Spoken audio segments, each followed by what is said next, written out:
Menurut spekulasi sejarah, Akhenaten Zulkarnain melakukan perjalanan keliling dunia bersama para pasukannya.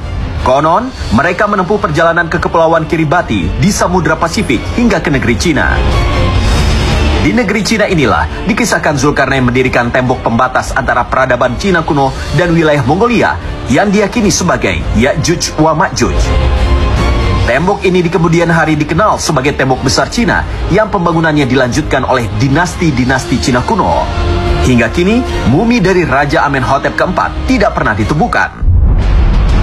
Ketiadaan mumi Amenhotep keempat di antara makam-makam Fir'aun Mesir ini menambah kuat spekulasi mengenai sosoknya yang dipercaya sebagai Nabi Zulkarnain sang pengembara, meski kebenarannya belum dapat dipastikan.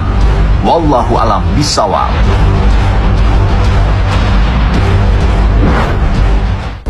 Sahabat Islamedia, Zulkarnain dikisahkan oleh Allah Subhanahu wa taala dalam surah Al-Kahfi. Ini bermula ketika orang-orang kafir Quraisy ingin seolah menjebak Nabi SAW dengan pertanyaan yang tidak bisa dijawab oleh Nabi. Tapi ternyata ketika mereka bertanya kepada Nabi SAW, wa yas'alunaka 'an Dzulqarnain, mereka akan bertanya kepadamu wahai Muhammad tentang Dzulqarnain. Allah Subhanahu wa taala berikan kabar tentang Dzulqarnain kepada baginda Nabi Muhammad SAW. Diceritakan bagaimana Dzulqarnain adalah orang yang memiliki kemampuan menguasai seluruh jagat raya pada masanya. Bumi dari timur dan barat, ya. Lalu berjalan ke utara, berjalan ke barat, berjalan ke timur, lalu ke utara, diakhiri berjumpa dengan kaum Ya'juj dan Ma'juj. Dan dengan kemampuan yang Allah berikan kepada Dzulqarnain kala itu, mampu untuk bisa membuat benteng yang memisahkan manusia dengan Ya'juj dan Ma'juj.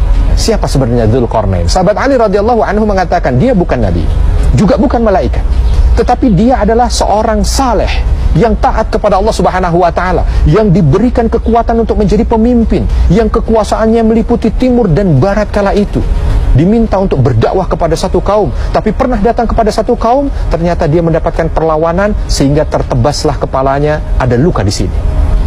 Lalu datang kembali kepada kaum itu, terjadi perlawanan, tertebas lagi kedua, sehingga seolah kepalanya ini ada dua tanduk, maka disebut Dzulqarnain. Oleh sebab itu makna Dzulqarnain ini satu dengan yang lain banyak sekali yang memberikan arti. Tadi diantaranya adalah yang disampaikan oleh sahabat Ali radhiyallahu anhu. Lalu tempat dan masanya juga begitu. Ada yang mengatakan di antara mufasir ini adalah orang Himyar dari Yaman. Kenapa? Karena orang-orang Yaman selalu menyematkan kalimat Dzu kepada para pemimpinnya. Lalu Tahir ibn Ashur juga mengatakan bahwa tidak, ini adalah pemimpin yang datang dari daerah timur jauh, China.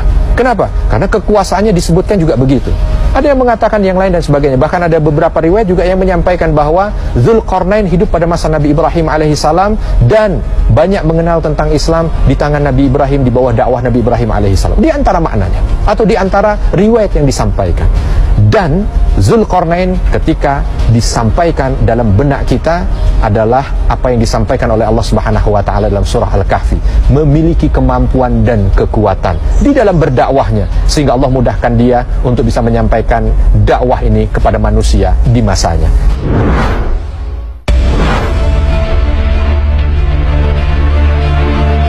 Sobat Islampedia, sebuah untold story menggelitik muncul dari keyakinan mengenai Raja Zulkarnain. Benarkah suku Minangkabau di Sumatera Barat ternyata merupakan keturunan Iskandar Zulkarnain? Dalam sebuah buku berjudul Minangkabau, karya Amir Syarifuddin mengungkap asal-usul suku Minangkabau yang tidak lepas dari berbagai cerita sejarah. Dalam kepercayaan masyarakat Minangkabau, keberadaan mereka terkait dengan sosok raja bijaksana penguasa wilayah yang sangat luas bernama Iskandar Zulkarnain. Kepercayaan ini muncul karena adanya ciri percampuran antara budaya Cina, Yunani, dan India yang sangat dominan dalam masyarakat Minangkabau. Salah satunya adalah keberadaan sistem nagari-nagari Minangkabau yang menunjukkan persamaan dengan polis atau negara kota di Yunani kuno.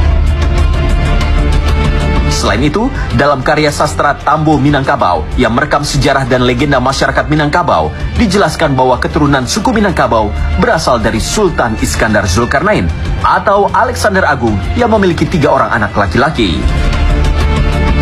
Putra bungsunya bernama Maharaja Diraja menjadi raja di Pulau Perca atau Minangkabau. Hal ini juga yang membuat nama Iskandar Zulkarnain senantiasa diungkapkan dalam garis keturunan raja-raja Melayu.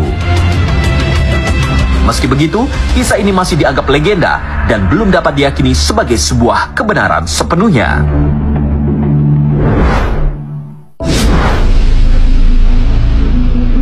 Sobat Islampedia, banyak yang berspekulasi mengenai lokasi pengembaraan Zulkarnain.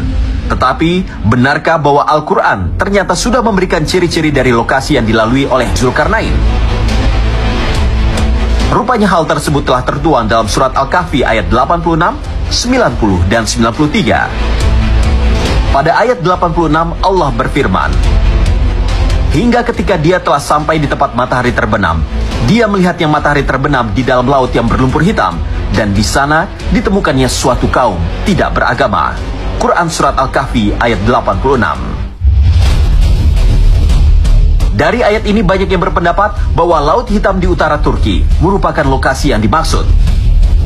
Sebab, sesuai namanya, Laut Hitam memiliki kondisi geografis yang dipenuhi dengan lumpur hitam dan jarang diterangi oleh sinar matahari. Akibatnya, air pada laut ini tampak berwarna biru gelap.